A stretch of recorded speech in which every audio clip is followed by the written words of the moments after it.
March is just a few days away, so we're back with another NCAA Tournament Bracketology video where we take a look at the updated bracket projections for March Madness and predict how the tournament would play out if it were to happen today. But before we begin, if you enjoy the content, please consider dropping a like on the video and subscribing to the channel. But now, let's jump into it. And once again, we are on ESPN taking a look at Joe Lunardi's updated bracketology projections. And starting us off, let's take a look at the bracket watch where we see the Duke Blue Devils as our top overall seed after they defeated Michigan over the past week to take that spot. Then we have Indiana as our last team in and Cal as our first team out, so there is some movement on the bubble there. But taking a look at our bracket, there is a lot of movement that's been made. UCF is now up a seed to the number 9 seed after that win on the road versus AJ DeBanza and BYU. We have Auburn down a spot to an 11 seed after they have lost 6 of their last 7 games. Texas A&M is down to a 10 seed. We got Missouri up a seed to the 10 seed as well after that ranked win over Tennessee earlier this week. And then moving to the other side of the bracket, we see UCLA is up a spot after their OT win versus a top 10 team in Illinois. NC State is down to an 8 seed after they just got blown out by Virginia. St. Mary's is moving up. They're currently on a 7-game win streak and haven't lost a game in the month of February, which is something to watch. We got Villanova, another team that's up a seed line. Houston down to a 3 seed. So previously they were talked about as a possible 1 seed, but now a 3 seed after that 3-game losing streak. San Diego State is a new team in the field as well. We got Kentucky up to a 7 seed with the movement around them. St. Louis, a team that's dropped down to a 7 seed after they've lost 2 of their last 3. SMU's down 2 spots. And then you have Florida, who is now up to a 2 seed, and they're currently looking like one of the hottest teams in the country and on an 8-game win streak. So a lot of movement throughout the bracket right now. When looking at the bubble, our last 4 byes are Georgia, Missouri, Texas A&M, and Texas. So I see all 4 SEC teams right there with the last 4 byes. They're skipping the first 4. Then our last 4 in is Auburn, another SEC team, TCU, Santa Clara, and Indiana. So TCU and Indiana now in the field since our last bracketology update.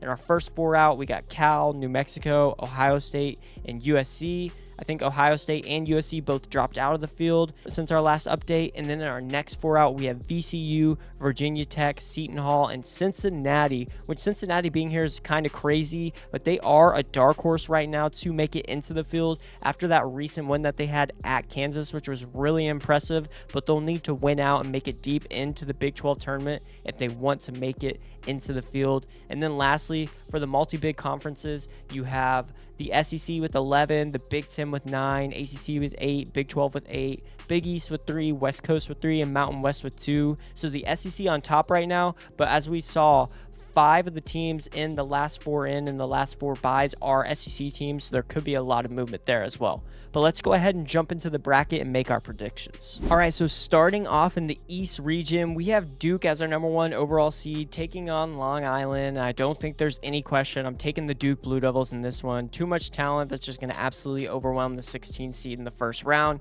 So give me the Blue Devils to advance. Then we have Iowa taking on UCF.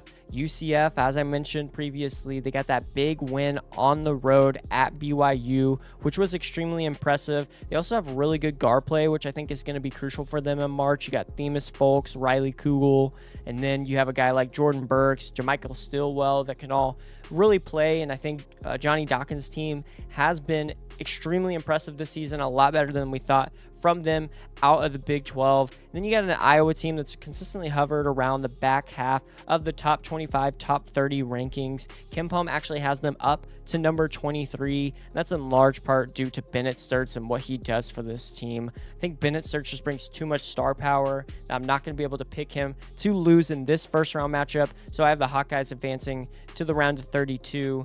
Then we have St. John's taking on Yale. Yale, the class of the Ivy League, one of the better mid-major teams that's going to be in March Madness and someone that I'm looking at for an upset. I think St. John's, though, in this matchup, it's just going to be a little too physical. However, what they just showed against UConn this past week was really concerning to me in that second half, missing over 20 field goals and just not getting anything going on the offensive end. but you still have a front court with a guy like Zuby Ejiofor. You got Bryce Hopkins, Dylan Mitchell. I think Yale doesn't have the size to stick with them, and they could absolutely overwhelm them on the defensive end. So Rick Pitino and the Johnnies are moving on to the second round.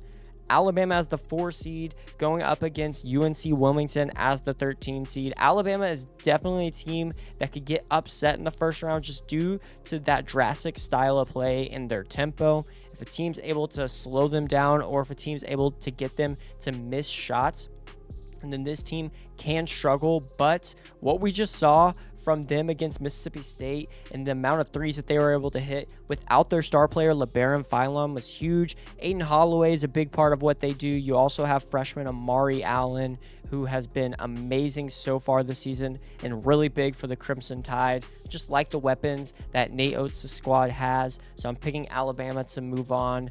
Then we got Louisville taking on Miami, Ohio. Louisville really up and down this year. Predictive metrics still like this team, but now they're 20-8 and they've lost 2 of their last 3. They lost to SMU on the road. They also lost to North Carolina on the road, but losing to North Carolina without Caleb Wilson is a little bit concerning to me.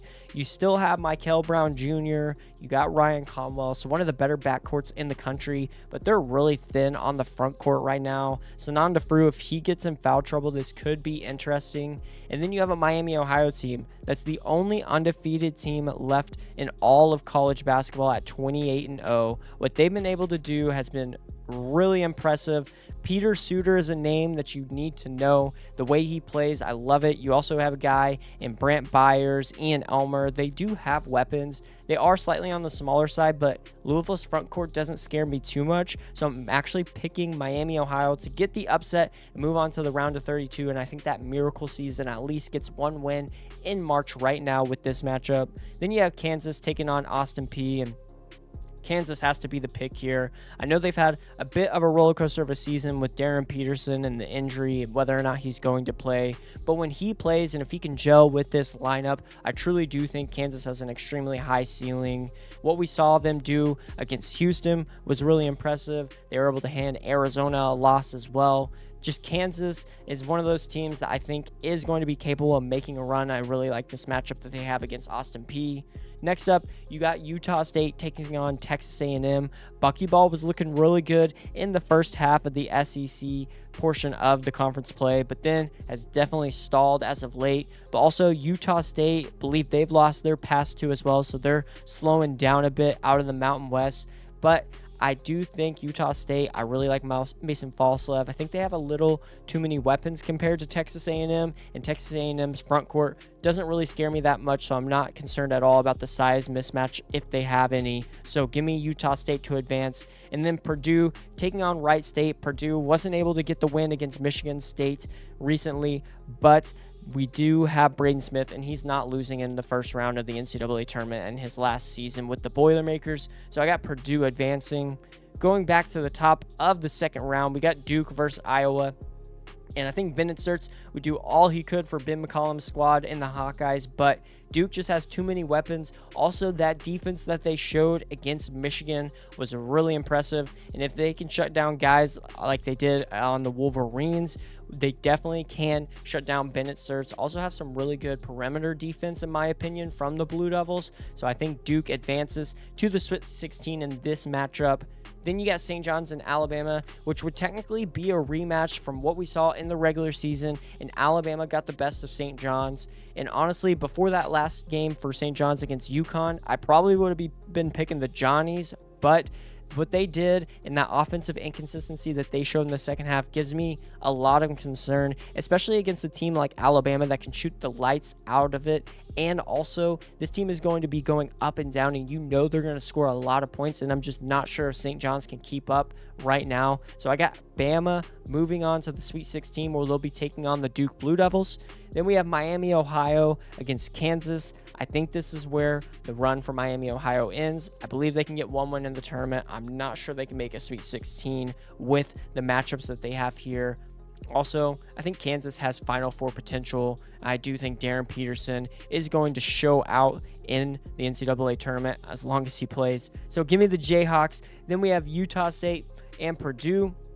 Could be a really good matchup, but I do think the Purdue Boilermakers are moving on in this one to the Sweet 16. So a little chalky. We do have our 1, 2, 3, and 4 seeds in our Sweet 16, but we'll see if we get any upsets here. So in the Sweet 16 at the top, we have the Blue Devils versus the Crimson Tide. And although Alabama can shoot it, Duke is one of the better offenses in the country, as well as they are a top 10 offense and the number 1 defense according to KenPom. And then you got Alabama, which is the number 3 offense for KenPom, but they're in the 60s when it comes to defensive rating. I think this is just one of the ones where good defense wins, and I have Duke being too much. Cameron Boozer taking the Blue Devils to the Elite 8 once again. Then we have Kansas taking on Purdue, and although Purdue was my pick in the preseason, they have been a little inconsistent for me. You also have a Kansas team that's been a bit inconsistent as well, but I think there's more reasoning behind that with the availability or lack of availability of Darren Peterson. So I'm actually taking Bill Self and the Jayhawks to advance to the Elite 8, where they'll be taking on Duke. And in our 1 versus 3 matchup of Blue Bloods, of who can make it to the Final Four, I have to go with the Duke Blue Devils in this matchup to advance to the Final Four. All right, moving down to the South region, we have the number 1 overall seed UConn Huskies, and they're taking on either UMBC or Morehead State. And much like the same with the Duke Blue Devils, just don't see UConn losing to either of these teams. So I have Dan Hurley and the Huskies advancing to the second round. Then we have NC State taking on UCLA. NC State kind of slowing down a bit, just took a big loss against Virginia, and they're going up against a UCLA team. It's coming off of back-to-back really good wins. They got that OT win over Illinois, and then got a win over their rival in USC. So I'm actually picking UCLA to advance. I like the guard play a bit more with Donovan Dent, and then you also have a guy like Tyler Bilodeau, Eric Daly Jr., guys that just are more experienced on this team, have been playing together for longer. So I have Mick Cronin advancing to the second round with the Bruins. Then Tennessee versus Liberty. Tennessee, you got Nate Ament, who's been playing a lot better as of late, a really good freshman forward for the Volunteers. They have good guard play with Jacoby Gillespie. You got a guy down low like in Felix Akpara, which could give Liberty a lot of trouble, because we do know with Liberty, they are slightly undersized when it comes to them as a mid-major. And so, although I do like Liberty and I've been eyeing them a bit, I'm still sticking with Tennessee to advance in this matchup. Then taking on either Texas Tech as the 4 seed or North Dakota State there as the 13 seed. This could be a bit of a scare game for the Red Raiders, because we do know they're now without JT Toppin, who will be out for the rest of the season with that ACL injury. But Christian Anderson, the point guard for the Red Raiders, has been picking it up, and he's been playing phenomenal while JT Toppin is out. They've been able to get back-to-back wins over Kansas State and Cincinnati, but they do have some tough ones coming up. They'll really need guys to step up in JT Toppin's absence. Guys like Lawan Watts from the forward position, Tyree Bryan, Luke Bemboye, who is going to be big and have to play a lot more minutes than he has been. But you also have Jalen Petty and Donovan Atwell in the backcourt. I really like what Texas Tech has as a whole, even without JT Toppin, although I do think it limits their ceiling when it comes to this first round matchup. I don't think North Dakota State is going to be able to pick up the win. So I got Texas Tech advancing to face Tennessee. All right, next we have Villanova taking on either Santa Clara or Indiana from the 11 seed in the first 4. And in that matchup, although I do like Santa Clara and Indiana has been struggling a bit recently, I am going to be picking the Hoosiers to win that matchup and beat Santa Clara. So they'll be taking on Villanova in our 6-11 matchup. And surprisingly, I'm going to be sticking with Indiana. We do usually see a team out of the first 4 make it into the second round, and I think Indiana is the team to do that. They just have a lot of weapons on the offensive end. You got Tucker DeVries, you got Lamar Wilkerson, who I think could give Villanova a lot of trouble, but Villanova is having a resurgence of a season. They're 22-6. You got the new head coach in Kevin Willard from Maryland.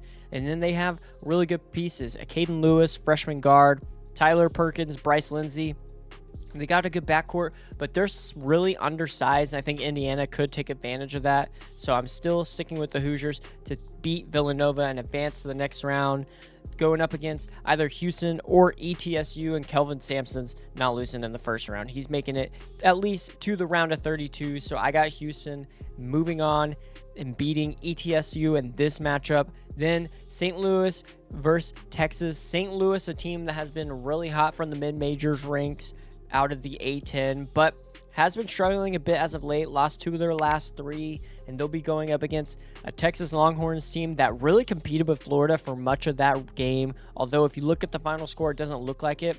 This team was with them for 35 minutes of it, and then Florida was able to pull away. But they have a really good player in Dalen Swain, who's an NBA draft prospect, but a guy that could be a game changer and someone that is able to flip a game for the Longhorns. I think he would be big in this matchup. They also have Vokatitis there, a 7-footer that's in the post. I think that matchup with Robbie Avila would be really big to watch, but they also have guys that can go and get their own buckets in Jamon Mark and Jordan Pope. I think this Texas team brings a lot to the table, so I actually have the Longhorns upsetting St. Louis and moving to the second round. Well, they'll be taking on the Florida Gators for sure. Marshall, I just don't think has a chance against Florida, who moved up to a 2 seed in this bracketology update, looking like one of the hottest teams in the country. So we would see a rematch from the SEC this past week with Florida and Texas in this one. And just how this bracket is falling right now with where all the seed lines are, it's kind of hard to avoid, but we would see another rematch, much like to the Alabama-St. John's rematch that we saw in our previous one.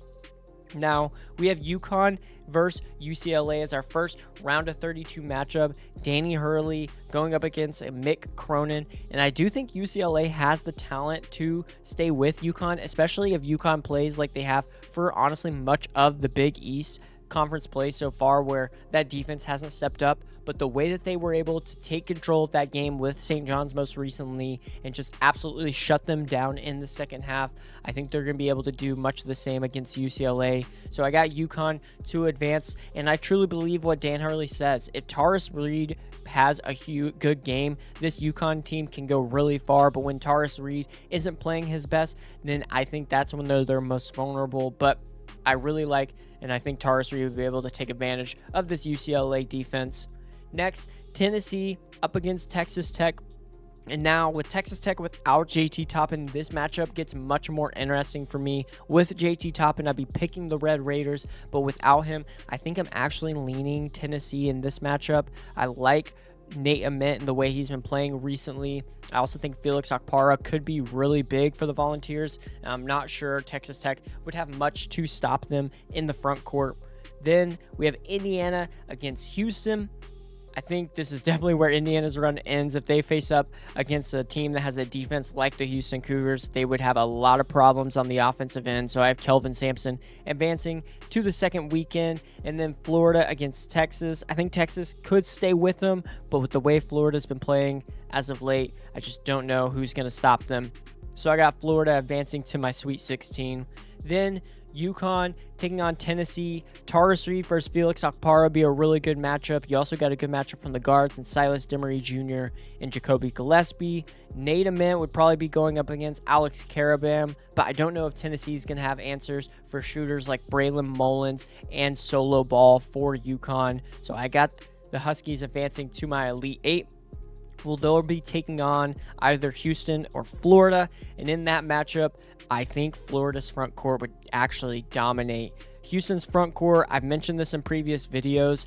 Right now, on the offensive end, their front court is just not giving them enough, in my opinion. They're not able to create their own offense, and everything has to run through those guards. And those guards are not going to be able to get to the rim against this Florida defense if you don't have anyone that you can go to in the front court for them. So I'm sticking with Florida to advance. So we have a 1 versus 2 Elite 8, But in this matchup, I'm actually going to be picking the 2 seed and have the Florida Gators advance to the Final Four. Well, they'll be taking on Duke, which is something we saw earlier in the season as well. All right, jumping over to the Midwest region where we have the Michigan Wolverines as our #1 overall seed. And in their first matchup, they're taking on either Bethune-Cookman or Morgan State. And much like the same with all the 1 seeds, I just don't think they're going to have too many problems with the 16 seeds. These 1 seeds are really good once again, just like we saw last year. And I think they're going to go pretty far in the tournament, so have to have them advancing in the first round to the round of 32. But in this next matchup,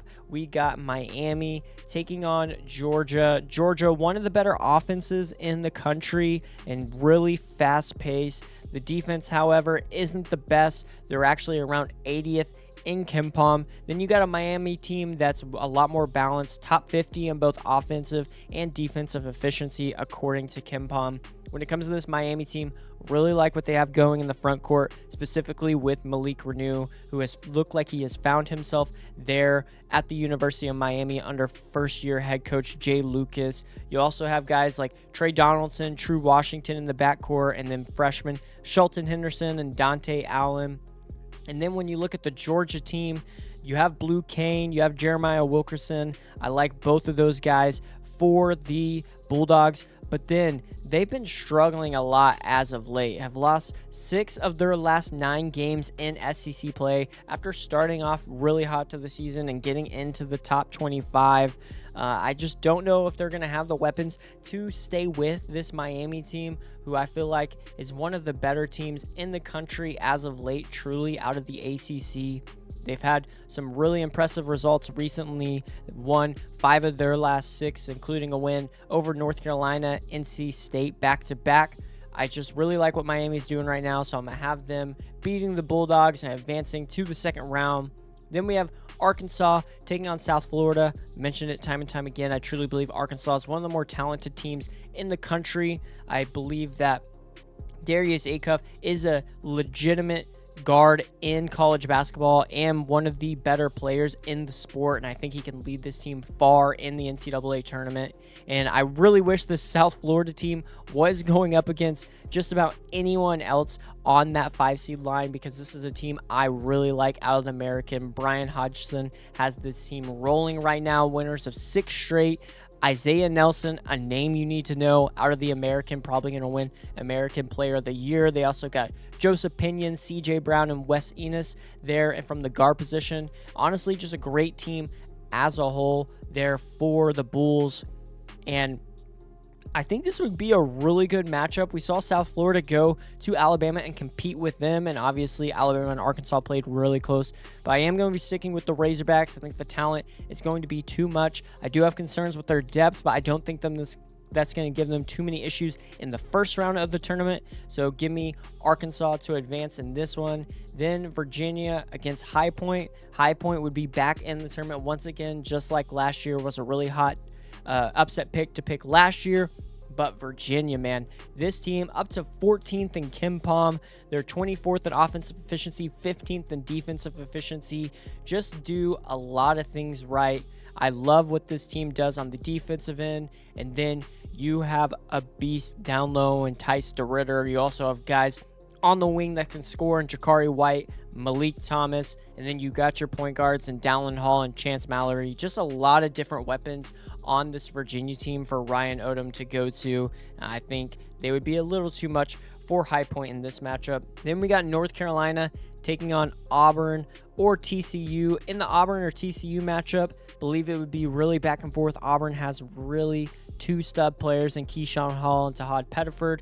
TCU, more of a well-rounded team, took Michigan to the brink, beat a Florida team earlier in this year, so I'm actually going to be picking TCU to win this matchup, and they'll be going up against North Carolina in the first round. And in the NCAA tournament, Caleb Wilson should be back, and with him back, I think North Carolina definitely gets the win. North Carolina's been putting up a fight without Caleb Wilson, was able to beat Syracuse, was able to beat Louisville without him, and with him, they're that much better. I think the Tar Heels would get this win and move on to the second round. They'll be taking on either Nebraska or Navy, and we have to give Nebraska ball their first ever NCAA tournament win. What Fred Hoiberg has done with this program is absolutely phenomenal, and I don't see it stopping in the first round of the NCAA tournament. Then Wisconsin taking on Missouri. Missouri has been one of the teams that's been flying under the radar a bit more recently, but has been trending definitely in the right direction out of the SEC. 19-9 now. Got a big win over Tennessee and Vanderbilt recently. Mark Mitchell is the heartbeat of this team, but you also have guys like Anthony Robinson and T.O. Barrett, two really good and capable guards for Missouri. But Wisconsin, they have John Blackwell, they have Nick Boyd, who can go out there and get buckets, so I'm picking the Badgers. Then we have Iowa State against Portland State. Iowa State, one of the teams I think truly could win it all this season, so I'm having to pick the Cyclones to beat Portland State and advance to the round of 32. Now we got a matchup of Michigan and Miami. I think these front courts going at it would be really interesting. Yaxel Lindenborg, Morez Johnson Jr., Daymar for Michigan, obviously. And then you have Malik Renew and Ernest Uday for Miami. I think Jay Lucas in his first year has done a great with the program there for the Hurricanes, but Michigan be a bit too much for them. Then Arkansas taking on Virginia. Like I mentioned, I like the talent that Arkansas brings. I think they can go far. And this Virginia team, though, has been trending in the right direction on a massive win streak right now for Ryan Odom and the Cavaliers. And I think this team has depth that's really talented. So I'm picking Virginia to beat Arkansas. I think the depth catches up to them in the round of 32. So I actually have the Razorbacks falling there, with Virginia advancing to face Michigan in the Sweet 16. Then we have North Carolina going up against Nebraska with Caleb Wilson in the lineup. I think Nebraska has trouble with that. I don't know who is going to guard him from the Nebraska side, so I'm giving the edge to North Carolina to advance. Then Wisconsin and Iowa State. I think Wisconsin definitely has the guards that could give Iowa State some trouble, but we do know that Iowa State has one of the best defenses in the country, 7th according to KenPom right now. They also have a really solid guard that's experienced in Tamin Lipsey. You got Joshua Jefferson, who's one of the players that could win National Player of the Year. I think Cameron Bruiser definitely is going to win it, but he's in the running for that. You got Killian Toure in the backcourt that's going to be able to help defend these guards. You got Milan Momcilovic, who can space the floor. Iowa State has a lot of depth and a lot of weapons they can go to, so I think Iowa State picks up the win over Wisconsin. Then we got Michigan and Virginia in our first Sweet 16 matchup, and I'm actually going to go with the upset here. I think Michigan definitely could win, but Virginia has the tools and the roster to beat Michigan. I truly believe that. Like I mentioned, Virginia, they got Tice DeRitter there in the front court, but they also have other options. Johan Grunlow just got 8 blocks in his previous game. You also have a guy like Ugonna Onyeso, who is also another capable 7-footer for the Cavaliers. They have guys on the wing that are big as well, and Sam Lewis and Malik Thomas. You got Jakari White, who can space the floor. You got Chance Mallory. You have Dallin Hall. They have bodies that they can throw at Michigan. I think it could give them a bit of trouble. I believe it would be a really close game, but I'm going to be picking the Cavaliers to advance to the Elite Eight. Then we have North Carolina and Iowa State. I could have North Carolina advancing. I truly believe they have that ceiling with a guy like Caleb Wilson and Henry Vasar, but Iowa State's going to be a bit too much for them. I think they have a few too many weapons. Also, I believe Joshua Jefferson would be able to D up against Caleb Wilson. You would have a guy like Blake Buchanan on Henry Vasar, and then a lot of different weapons that they could throw at the guard and the backcourts there for the Tar Heels. So give me the Cyclones to advance to the Elite Eight. And then in our matchup of Iowa State taking on Virginia, who do I have advancing to the Final Four? I'm going to have the Cyclones advancing to the Final Four and the next round of the NCAA tournament. All right, moving down to our final region, we have the West region, where the Arizona Wildcats are the #1 overall seed. And in that first round matchup, they're taking on Utah Tech. And I got Arizona advancing once again. All 4 1 seeds advancing to the second round. I don't think we're going to have any craziness in this year's NCAA tournament. Then we have St. Mary's taking on Clemson.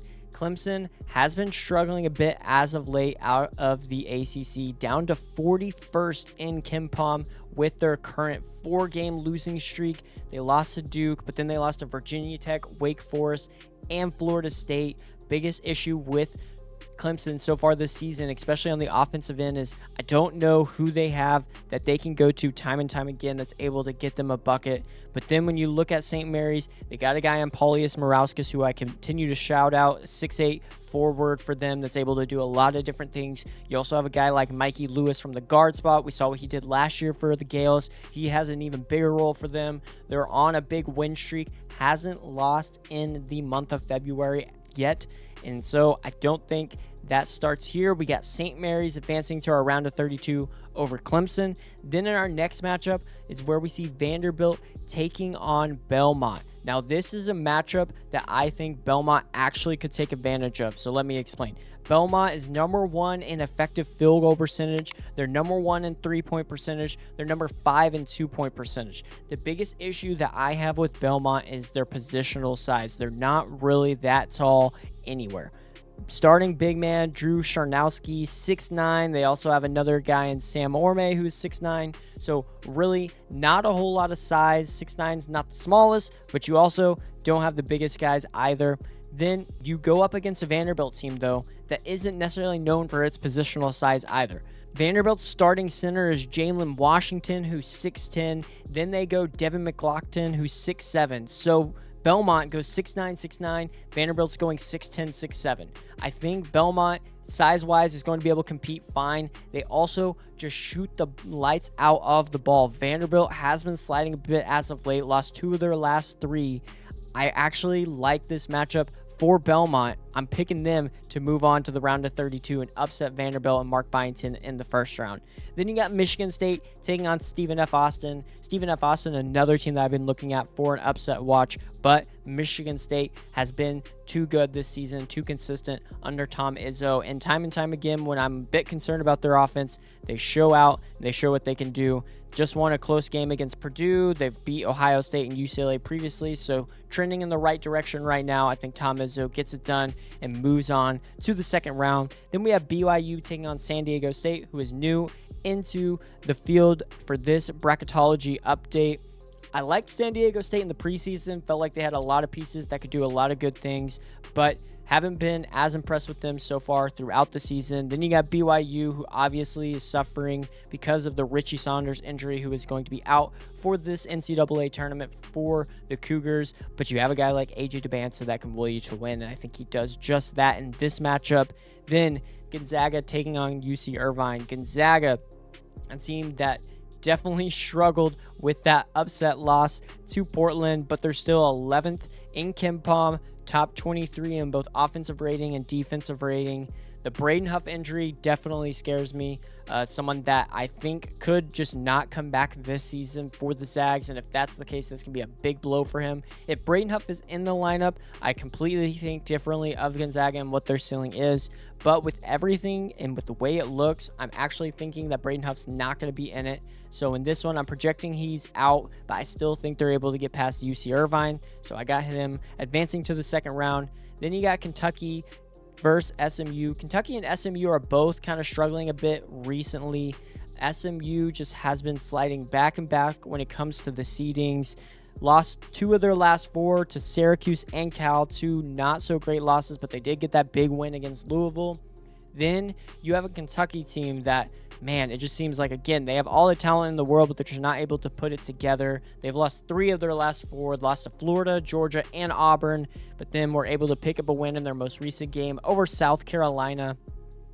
In this 7 versus 10 matchup, I'm just going to pick the talent in this one and go with Kentucky, although I think SMU definitely can win this game, but I'm sticking with Mark Pope to at least get to the round of 32 this year, taking on either Illinois or Merrimack, and of course, it's going to be Illinois. I'm extremely high on the Illini. I think this team has a lot of weapons, both in the backcourt, but also in the front court, and I think they're just too much for Merrimack. Moving on to the round of 32, we have Arizona and St. Mary's, and although I would like to pick the upset and pick St. Mary's, I think their ceiling is the round of 32 here. So I have Arizona advancing to the Sweet 16. just look like one of the most complete teams in the country. Even after those 2 losses, they're still top 3 in KenPom, top 10 in offensive and defensive rating. Just do a lot of things right, and I think Tommy Lloyd's squad is poised for a deep March run. Then we got Belmont and Michigan State, and this is where the upset watch ends for Belmont, and I got Michigan State advancing to the Sweet 16. Michigan State's been able to do some really good things this season, and although I have been hard on them, I do think they are capable of making a run in March, so I have that and doing that here. Then we have BYU taking on Gonzaga, and just like I mentioned, I'm projecting this with Braden Huff out, and if this is BYU's path, this is where I think BYU could hit their ceiling without Richie Saunders and advance to a Sweet 16, because I think Robert Wright and AJ DeBansa are enough to get BYU past Gonzaga. So give me the Cougars advancing to the Sweet 16. Then we have Kentucky and Illinois. Kentucky able to get to the round of 32, but they are not able to get to the Sweet 16 with this matchup. Keaton Wagler is going to be too much from the guard perspective. Then you got the Avicic brothers, and you have David Markovich in the front court. I don't think Kentucky's front court can stay with that, with Malachi Moreno and Brandon Garrison. So Illinois, just a bit too much for the Wildcats and advances. Now in our Sweet 16, we have Arizona taking on Michigan State, and I do think this is a game where Michigan State actually can win. Arizona is a team at times, since they don't shoot the 3 ball, they can get in games where they don't necessarily score the most, can win with them in the 70s. We saw that against Houston where they won 73-66. We saw that even against BYU where they only scored 75 points. And if Michigan State can hold them around there, I think they could win. But are they going to hold them? I'm not so sure. So I am picking Tommy Lloyd and the Wildcats to advance to the Elite 8 still, but I think that'd be a really close matchup. And then BYU versus Illinois. I think this is BYU's ceiling without Richie Saunders. I think AJ DeBansa can try everything in his power to continue this run for the Cougars, but Illinois, that offense is going to be a bit too much for them. So I have Illini moving on. Then we have Arizona taking on Illinois in our Elite 8 to advance to the Final Four, and I'm actually going with Illinois to advance over Arizona. I think this offense is the best in the country, and I think it can be enough to propel Illinois past Arizona and into the Final Four. All right, so moving over to our Final Four, we have Duke, Iowa State, Florida, and Illinois for who the national champion will be. And in our first matchup, it's Duke against Florida, and which is a matchup we actually saw earlier in the season with Florida traveling to Duke. And in that one, it was an extremely close game with Duke picking up the win by a single point, 67-66 over Florida in Cameron Indoor. And if this rematch happens, I think Florida has a shot to win it. Florida right now, they've made it up to 5th in KenPom, just continues to trend in the right direction. I think the front court brings a lot. They could give Cameron Boozer some trouble. Also, you have the backcourt playing a lot better with Boogie Flan and Xavier Lee, but I think the X factor for this Florida Gators team in this matchup is Urban Klavzar. Can he hit those threes consistently and be able to space the floor enough for that front court to dominate the way that they have been recently? If Ruben Chunyunlu is big, maybe he can out-rebound and outboard a Patrick Ngongba or Malik Brown for Duke, and then you just have to contain Cameron Boozer. I think they're able to do that. I have Florida advancing to my championship game. Then we have Iowa State taking on Illinois. This would be a really good matchup as well. Iowa State really known for the defense side of things, and then Illinois #1 offense in the country.